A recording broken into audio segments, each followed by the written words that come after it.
The Department of Health is looking into whether South Africans can stop wearing masks in public.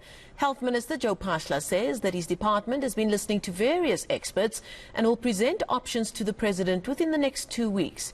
He says while expert opinions do differ, they are listening to as many people as possible. In a number of countries reported, just to give an example, I think Indonesia reported 90% vaccination. Italy reported 90%. A number of countries reported 70, 80%. So they are able to relax quite a lot of, some of them even do away with, most of the measures because they are at 80, 90, 70% coverage. So we are looking at the balance of the fact that we are still far from reaching even 60%. But at the same time, there are certain, issues in terms of the fact that the virus has spread across. There's some level of natural immunity and vaccination immunity and so on. So we will be presenting that balance to the Coronavirus Council, and we will be proposing options. But unfortunately, me and you will be able to talk better when I've got the latitude to go into detail. Yeah. Because otherwise I'll be very guilty of saying things which I've not even presented to my principals. So, but all that I can assure you and the listeners and the viewers is that we are spot on looking at those.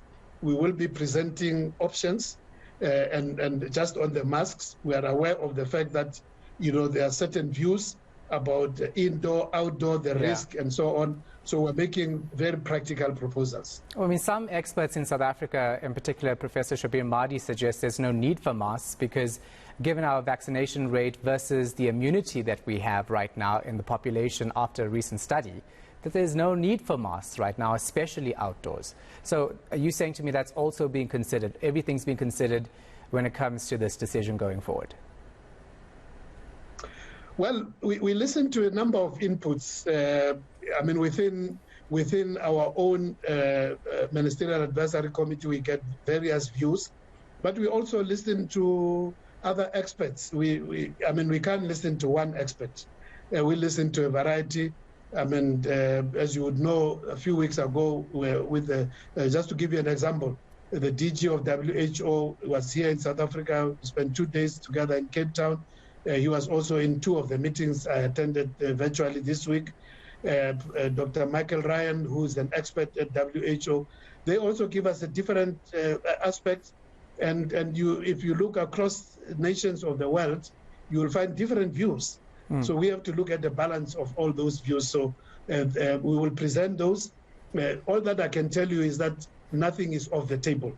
Okay. So we consider all those and we give options. There will be a decision, hopefully, before the end of next week on some of those, and then the people with the necessary authority will be able to make the announcements.